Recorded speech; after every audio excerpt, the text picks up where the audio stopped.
Provavelmente a maior descoberta na história da medicina foi o desenvolvimento da penicilina.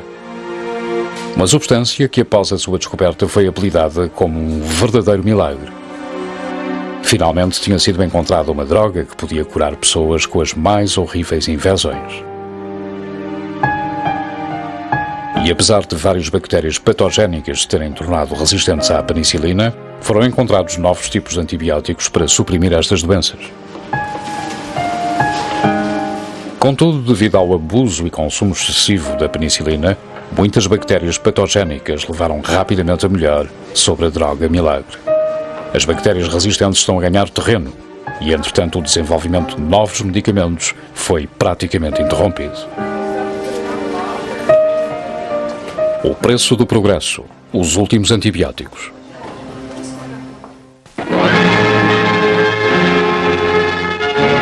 Allied casualties in Normandy received the most expert medical care science can provide. Two modern treatments, penicillin and blood transfusion, have cheated death in thousands of cases. Gangrene, from which millions have perished in past wars, has been conquered by the miracle of penicillin. Thousands of men, thanks to penicillin, will come home to their thankful families. A whole world of peace to come will reap the benefits of this great wartime medical discovery. Science has won another victory over death. Ao longo de praticamente toda a história humana, os germes infecciosos causaram morte e destruição. Durante séculos, doenças mortais como a peste, a tuberculose e a gangrena abateram-se sobre pessoas em todo o mundo, no campo, nas cidades e nos campos de batalha. Se recuarmos 100 anos, até meados do século XIX, morriam mais soldados vítimas de infecções do que de explosões provocadas por canhões. Na Primeira Grande Guerra, o sistema já estava a mudar porque existia um processo para lidar com os soldados feridos, mas não se conseguia curar as infecções. Podia-se evitá-las ligando os soldados rapidamente, mas sofriam muitas vezes de gangrena e morriam devido às infecções. Até ao início do século XX, o risco de infecção tornava difícil tratar muitos tipos de doenças. Havia muitos problemas com infecções, o que limitava bastante aquilo que se podia fazer em termos médicos. Por exemplo, as infecções eram grandes nas crianças e nos recém-nascidos e contaminavam feridas. Quando havia um acidente de automóvel, por exemplo, havia sempre um grande receio de contrair uma infecção.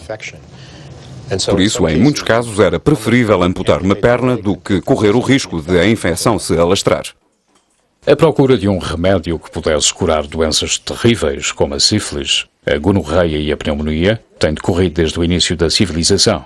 Mas só no final do século XIX é que se descobriu de que forma é que as doenças infecciosas se propagam. Foi um grande ponto de viragem quando se descobriu que a doença era causada por simples micróbios. A ideia era que, se conseguíssemos descobrir o que Paul Ehrlich chamou na altura uma bala mágica, que entrasse no interior do corpo e procurasse os invasores, nomeadamente as bactérias, podíamos curar o paciente sem o magoar. No início do século XX, um médico alemão, Paul Ehrlich, desenvolveu uma substância similar ao arsênico, com a qual tratava os doentes com sífilis. Contudo, o químico era tóxico e tinha graves efeitos secundários. Então, em 1928, um médico escocês, Alexander Fleming, encontrou um novo medicamento por acaso.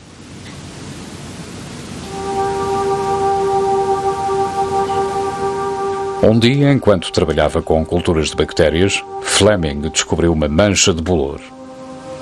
Não eram raros os pratos de Petri que ficavam contaminados por fungos, mas o mais estranho é que as bactérias em volta do bolor tinham desaparecido. Fleming descobriu que este fungo, conhecido como penicilina, podia prevenir o alastramento de bactérias perigosas, como os estafilococos e o antrás. Experiências em coelhos mostraram que a penicilina era aparentemente inofensiva, mas Fleming não conseguiu provar que a substância tinha um efeito curativo nas pessoas.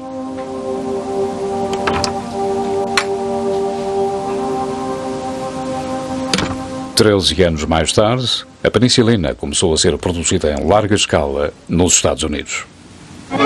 Through mass production methods, America is continually increasing its output of penicillin, the new drug that effects almost miraculous cures. The liquid medium in these bottles will grow the mold that forms penicillin. All penicillin produced is used by the Allied fighting forces. The liquid, now charged with penicillin, is poured from the bottles. Turned into a powder, it is ready for use.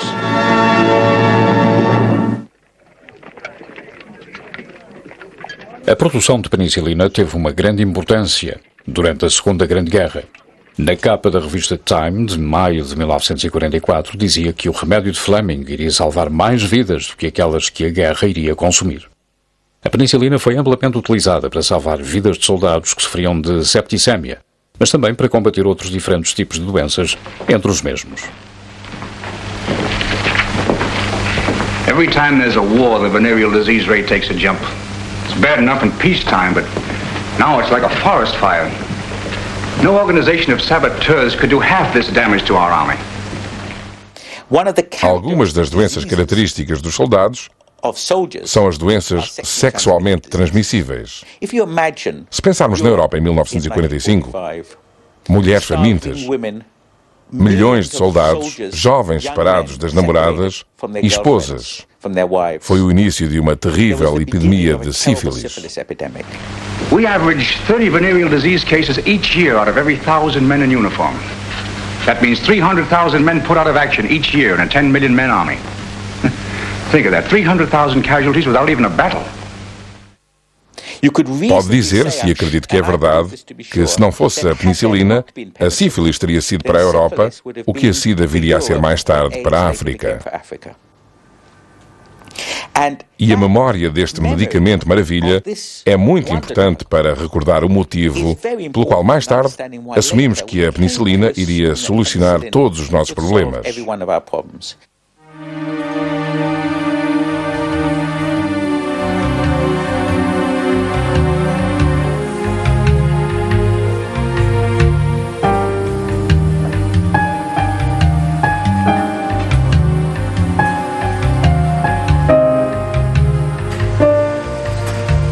Depois da guerra, foi desenvolvida uma grande quantidade de antibióticos que podiam curar muitas doenças. A streptomicina, por exemplo, cura a tuberculose e a tetraciclina é utilizada para tratar a pneumonia. Em pouco menos de 30 anos, a taxa de mortalidade de jovens pacientes que padeciam de pneumonia caiu 10 vezes.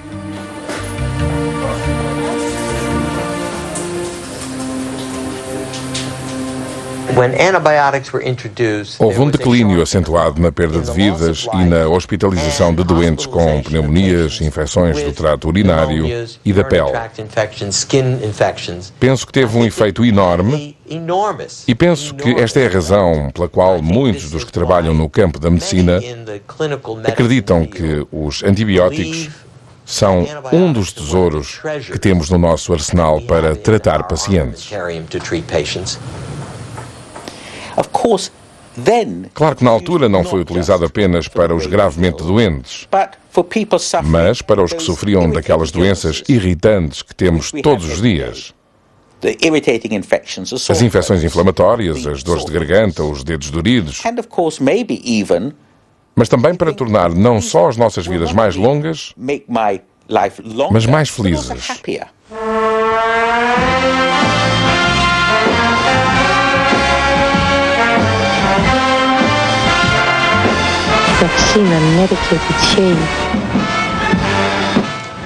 Na verdade, podia obter-se penicilina nos cremes faciais, nos cosméticos, e a ideia era que se tivéssemos uma pequena infecção, iria combatê-la. Mas basicamente a ideia generalizada era de que este era um medicamento para muitos fins. No final da década de 1940 foi descoberta uma nova propriedade dos antibióticos, que teve uma grande influência na produção de porcos, galinhas e outros animais de criação. Um dos produtores de tetraciclina, que provém de um organismo que se encontra no solo, continha enormes quantidades de proteínas que sobravam dos organismos após extraírem a sua tetraciclina.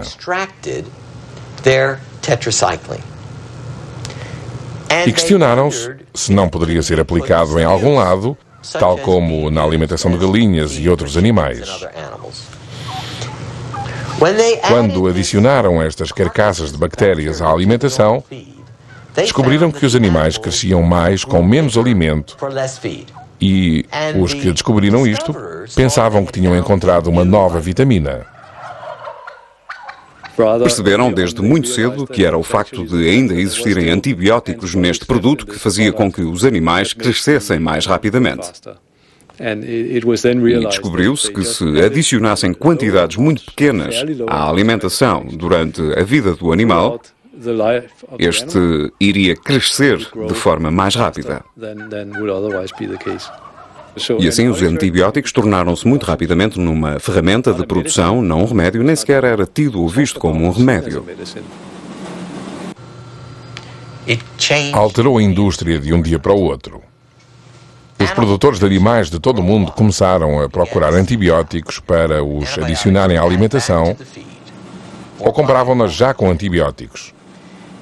E por isso ninguém estava particularmente preocupado com o que isso poderia estar a fazer para além do animal.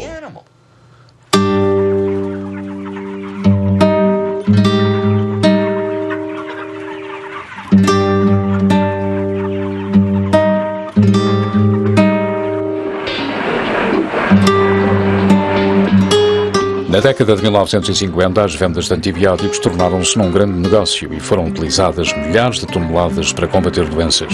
E nos animais de criação foram utilizados como agente de crescimento. No entanto, o remédio milagroso começou a revelar o reverso da medalha.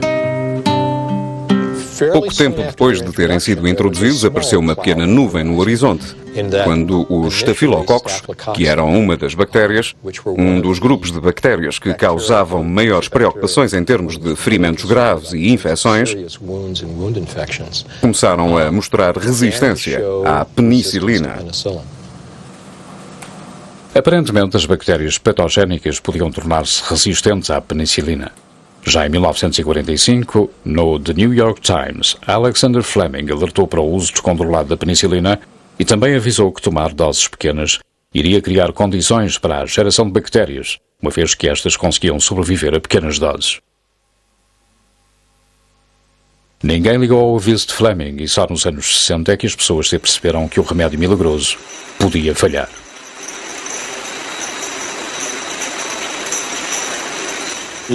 No final de 1967 ocorreu um pequeno surto de E. coli numa ala pediátrica de um hospital do nordeste de Inglaterra, em Middlesbrough. Morreram 11 crianças. Quase todas eram muito frágeis porque tinham nascido prematuramente. E no que à profissão médica diz respeito, este não era um caso raro nem assustador. Era perturbador porque a E. coli, que tinha vitimado estas crianças, era resistente aos antibióticos. E em 1967 a imprensa apercebeu-se que o público não sabia que estavam a morrer crianças nos hospitais britânicos devido à E. coli. Isto veio a revelar-se um grande escândalo. E E. S. Anderson, um cientista muito dinâmico do Laboratório Público de Saúde, avisou que era possível. Ele não podia provar, mas que era possível que a resistência que a E. coli tinha desenvolvido tivesse ocorrido nos animais. E aqui estava um possível exemplo, um aviso para uma epidemia futura e muito mais grave. Devido à preocupação geral, o Parlamento Britânico criou um comitê para investigar se os antibióticos usados nos animais de criação podiam aumentar a resistência das bactérias patogénicas. O Comitê Swan obteve conclusões muito claras que os animais eram uma fonte de infecções bacterianas resistentes em humanos e que o uso de antibióticos nos animais tornava as bactérias existentes nos animais resistentes. E chegaram mesmo a afirmar e a provar a ligação entre a utilização de antibióticos em animais e as bactérias resistentes em humanos. As recomendações do Comitê Swan levaram à proibição primeiro em Inglaterra e mais tarde em outros países europeus. Na criação de animais foram proibidos 4 tipos diferentes de antibióticos, uma vez que eram vitais para combater doenças em humanos. Mas o uso de outros tipos de antibióticos, como agentes de crescimento para o gado, continuou a aumentar.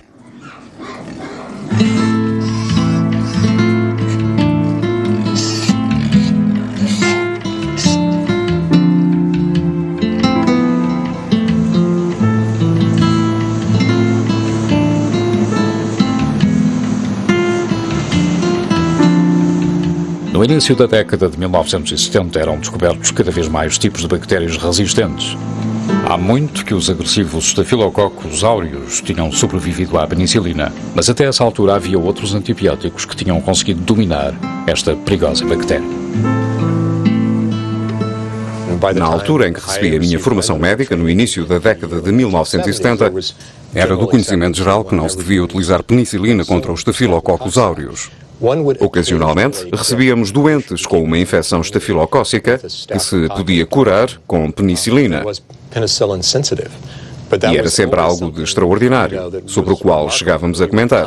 Olhem, temos aqui uma estirpe antiga de estafilococcus que ainda é sensível à penicilina. Mas tínhamos um outro medicamento que era relacionado com a forma inicial da penicilina. Por isso as pessoas não pensavam muito sobre o assunto. Mas havia motivos para preocupação porque, na década de 1970, doenças que anteriormente tinham sido parcialmente suprimidas regressaram. O número de casos de tuberculose começou a aumentar e a gonorreia já não podia ser curada por muitos antibióticos. Começaram a surgir muitas bactérias patogénicas que revelavam sinais de multirresistência.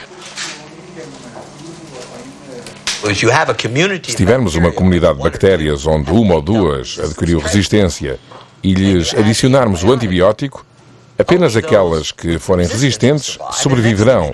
E num abrir e fechar de olhos ficamos com uma comunidade de bactérias resistentes. E são como que um mercado de armas. É como o comércio de cromos de beisebol, onde você me dá o seu e eu lhe dou o meu, mas a maior parte das vezes elas não ficam sem o que dão. Simplesmente fazem uma outra cópia e dão-na à bactéria seguinte. Não existe qualquer propósito nisto tudo. Isto é, são apenas coisas que acontecem, mas estamos a falar de milhões de bactérias existentes na ponta de um alfinete e que estão muito próximas umas das outras. Podem permutar muitas coisas. E depois separam-se, voltam a crescer e, se forem confrontadas com antibióticos, sobrevivem, se forem resistentes, e morrem se não forem. Uma das mais temidas bactérias, a Staphylococcus aureus, também se tinha tornado multirresistente. Durante vários anos, a Staphylococcus aureus tinha sido resistente à penicilina, mas agora a bactéria já não podia ser anulada pelo sucessor da penicilina, a meticilino-resistente. A MRSA, ou a Staphylococcus aureus meticilino-resistente, como é conhecida, é temida em todos os hospitais porque pode propagar infecções durante operações e, consequentemente, perturbar o tratamento dos doentes. Há pacientes que são admitidos para aquilo que deveria ser uma cirurgia à anca e que lhes iria permitir andar novamente sem dificuldades. E em vez disso, saem meses depois, após meses de antibióticos, hospitalizações, terapias com articulações totalmente disfuncionais e com grandes incapacidades. Aquilo que vemos é que estas são infecções devastadoras e os problemas cada vez maiores em tratá-las podem revelar-se devastadores para certos pacientes. On top of a motorcycle accident, MRSA is something Bob Rice really didn't need. O germe também causou infecções noutras áreas. Em muitos destes sítios onde temos aquilo a que chamamos sítios de doação para a cirurgia plástica. E ainda noutras áreas expostas, incluindo o local de acesso intravenoso de que ele precisava para receber fluidos e medicamentos, e ele apanhou uma infecção na chamada linha central, que é colocada aqui, e vai até uma das grandes veias. E depois desenvolveu infecções na sua corrente sanguínea por causa disso, pelo que necessitou de antibióticos de forma contínua e prolongada. Roger Pudney was not so lucky. An abscess in one leg from a suspected spider bite changed his life, for the worse. For 6 months, he was isolated and pumped full of antibiotics. But Roger Pudney lost the fight. The only recourse was amputation.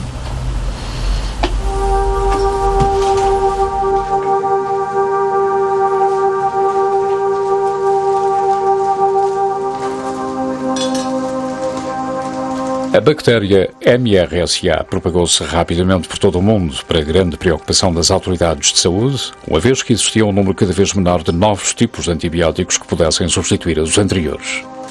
A indústria farmacêutica tinha praticamente desistido de procurar por novos tipos de antibióticos.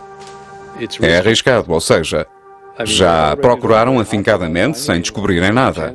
Por isso, a probabilidade de encontrarem algo eficaz não é tão alta como foi no passado. E mesmo que encontrassem um medicamento, conseguir que ele seja aprovado é um processo muito demorado e dispendioso, que inclui igualmente um risco elevado de se tornar num produto que não irá entrar no mercado. Por isso, a indústria tende a ir noutras direções, onde a probabilidade de obter lucros é maior. Mesmo assim, a temível Staphylococcus aureus meticilino-resistente podia ser destruída por um antibiótico, ou vancomicina, que foi uma das últimas grandes armas da ciência contra o avanço das bactérias. Contudo, o vancomicina também tinha os seus defeitos ao tratar outra estirpe bacteriana, nomeadamente a menos agressiva Enterococcus resistente ao vancomicina ou VRE.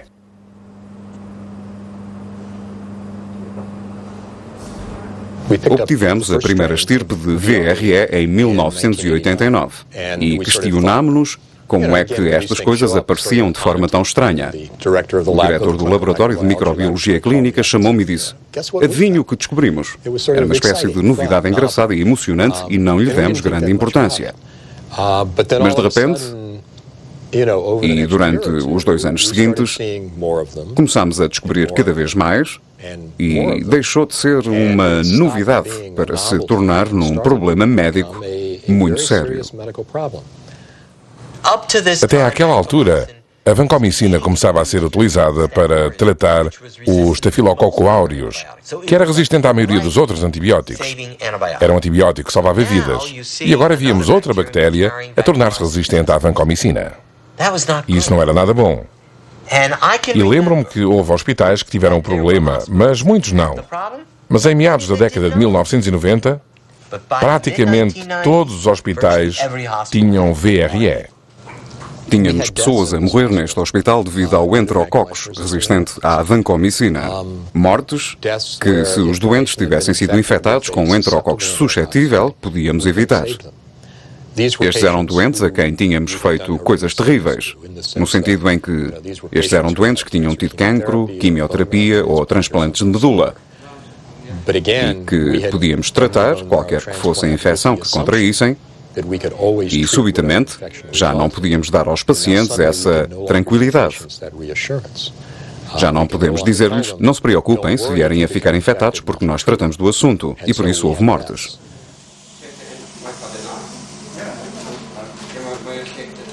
Em poucos anos, a bactéria VRE estava em todo o lado. Um estudo levado a cabo por hospitais americanos em 1989 mostrou que 0,5% das bactérias eram resistentes, um valor que iria crescer 4 anos mais tarde para uns impressionantes 10%. A propagação do VRE provocou grande inquietação, ainda mais quando estudos dinamarqueses mostraram que as bactérias VRE se desenvolviam durante a produção de porcos e galinhas, devido a um agente de produção que está relacionado com o vancomicina. Sendo assim, as bactérias resistentes nos animais estavam a arruinar o efeito de um medicamento vital para os humanos. O uso do avoparcin selecionou os enterococcus resistentes à vancomicina na produção de porcos e de aves domésticas. E provámos que os genes resistentes que codificavam a resistência nas bactérias eram as mesmas nesses animais e que podiam ser encontradas nos alimentos e nos humanos, e também mostramos que a VRE podia ser transmitida dos animais para os alimentos e provavelmente para os humanos. Os estudos dinamarqueses resultaram numa proibição por parte da União Europeia. Primeiro, o avoparcin foi banido em 1996 e nos 10 anos seguintes todos os agentes de crescimento foram igualmente banidos na União Europeia. Todavia, o desenvolvimento de bactérias resistentes não parou, o que era um problema, particularmente nos hospitais. As autoridades de saúde americanas estimaram que 1 em cada 20 pacientes ficava infectado por bactérias patogénicas enquanto permanecia no hospital. A bactéria resistente propagou-se rapidamente em outros países onde os antibióticos eram administrados sem prescrição médica. E nos países onde os antibióticos eram receitados, os pacientes pressionavam os médicos para lhes receitarem antibióticos, mesmo quando não era necessário. A Organização Mundial de Saúde estimou que no tratamento de infecções brônquicas, 80% das aplicações de antibióticos eram completamente desnecessárias. O uso impróprio e excessivo não traz qualquer benefício terapêutico. E a única coisa que faz é aumentar a resistência. Tratar o paciente e pô-lo bem, é só isso. Mas se o usarmos 5 vezes mais do que aquilo que é necessário, ou quando existe um vírus da gripe e nenhuma bactéria, é um uso impróprio que tem um impacto porque acaba com os tipos suscetíveis de bactérias e permite que as resistentes assumam o controlo. As bactérias patogénicas resistentes foram recentemente classificadas como um dos 3 maiores problemas de saúde a nível mundial. Como a OMS declara, o fluxo de novas drogas está a secar. Atualmente, as antigas doenças estão a reemergir em força, com a tuberculose a ser uma das doenças que mais vítimas faz em todo o mundo, com mais de 2 milhões de mortes por ano, e muitas mais morrem devido a bactérias da tuberculose novas e multiresistentes.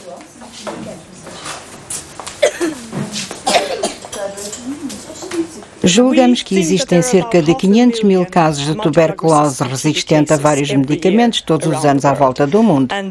As zonas mais complicadas são os países da ex-União Soviética. O problema é a existência da tuberculose multiresistente nas prisões. E uma das razões para isso é o facto dos prisioneiros serem malnutridos.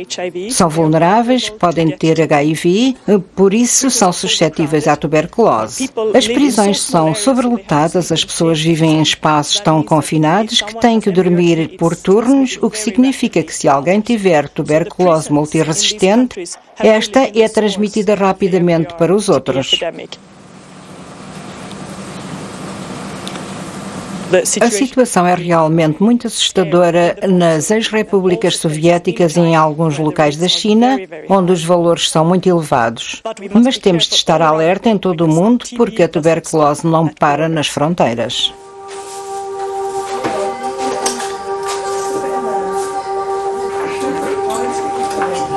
Nos últimos 50 anos, a idade dos antibióticos de que beneficiamos tem sido maravilhosa. E o que irá acontecer é que vamos entrar naquela que já foi chamada da era pós-antibióticos, onde subitamente regressamos às décadas de 1920 e 30, onde as infecções matavam. Descobrir novos antibióticos não é fácil. As companhias que o podiam fazer não o fazem. Por isso, enquanto a resistência aumenta, as novas drogas ficam para trás, o que torna o problema ainda mais grave. O que me preocupa é que, enquanto atualmente estamos presos por arames, daqui a 5 anos podemos não ter onde segurar. Subitamente temos micro-organismos que não podem ser tratados com aquele último antibiótico que eu tinha.